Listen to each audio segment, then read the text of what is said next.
Welcome to my channel Gretech. আজকের ভিডিওতে ChatGPT নিয়ে একটি ডিফারেন্ট টাইপ এক্সপিরিয়েন্স আপনাদের সাথে শেয়ার করব। থাম্বনেল দেখে হয়তো বা বুঝে গিয়েছেন আমি কী নিয়ে কথা বলতে চাই। পুরো ভিডিওটি দেখলে আশা করি বাকিটুকু বুঝতে পারবেন। তো ChatGPTর সাথে আমার একটি কনভারসেশন আমি আপনাদের সাথে শেয়ার করছি, যেটা আমি হোয়াটসঅ্যাপের মাধ্যমে করেছি।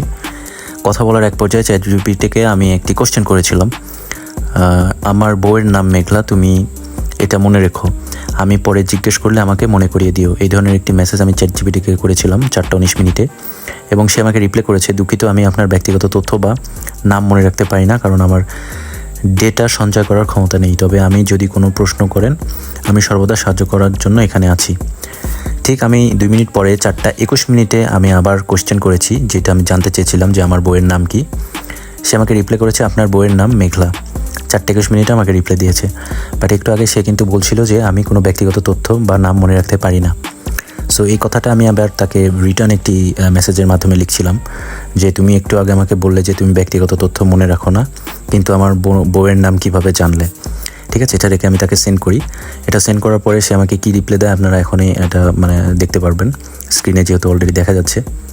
তো ChatGPTর সাথে কিন্তু আমরা বিভিন্ন ধরনের মজার ছলে অনেক কোশ্চেন করে থাকি, অনেক ছবি দিই, তো অনেক ইনফরমেশান দেই নিজের সম্পর্কে বা যাই হোক অনেক কিছু। সো দেখুন, তারা আমাকে ChatGPT আমাকে রিপ্লাই করেছে, আপনার সঠিক কথাই, আমি সাধারণভাবে ব্যক্তিগত তথ্য মনে রাখতে পারি না, তবে আপনার আগের বার্তায় আমি বলেছিলেন যে আমার বউয়ের নাম মেঘলা, তাই আমি সেই তথ্যটি একবারে আগের বার্তা থেকে জানি। একবার কথোপকথন শেষ হলে আমি সেই তথ্য আর মনে রাখতে পারবো না। আশা করি এখন পরিষ্কার হয়েছে।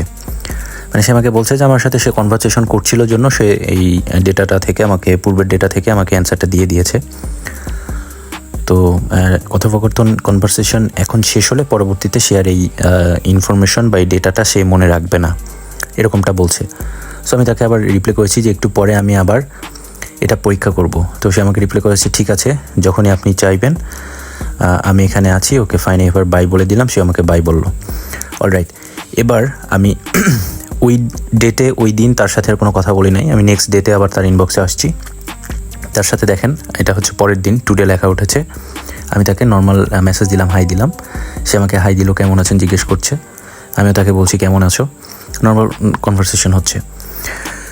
সো আমি এই পর্যায়ে আজকে আমি তাকে আমার ওয়াইফের নাম আবার তার কাছে জানতে চাইবো, যেই ডেটাতে আমি গতকালকে তাকে মনে রাখতে বলেছিলাম সে মনে রাখতে চায়নি, এবং সে পরবর্তীতে আমাকে বলেছিল, এবং সে বলেছিল কনভারসেশন শেষ হলে সেই ডেটাটা আর মনে রাখবে না।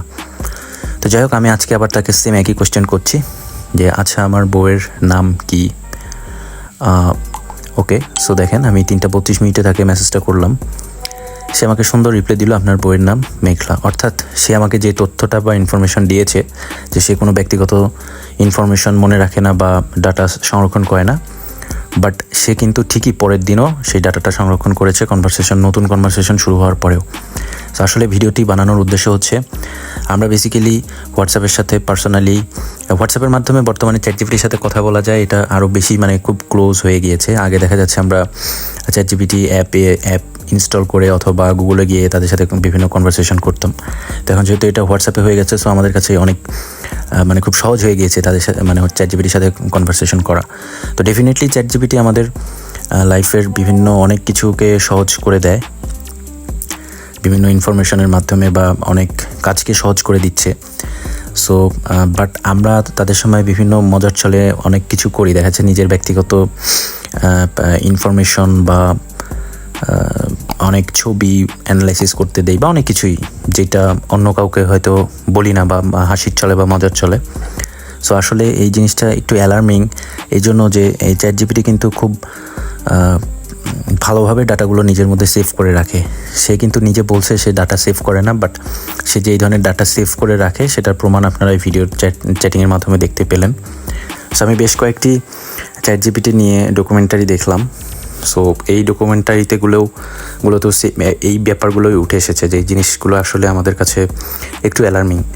ঠিক আছে, সো আশা করি আপনারা ChatGPTর সাথে যেই ধরনের হেল্প নেন, যেটাই করেন, সো নিজের কোনো যে ইনফরমেশনগুলো নিজের কাছেই থাকা উচিত, ইনফরমেশনগুলো বা এই তথ্যগুলো বা মজার ছলে বিভিন্ন ছবি যেটাই হোক ChatGPTর সাথে শেয়ার করা বা এই ধরনের ব্যাপারগুলো থেকে একটু দূরে থাকবেন। আশা করি ভিডিওটি আপনাদের ভালো লেগেছে। ধন্যবাদ।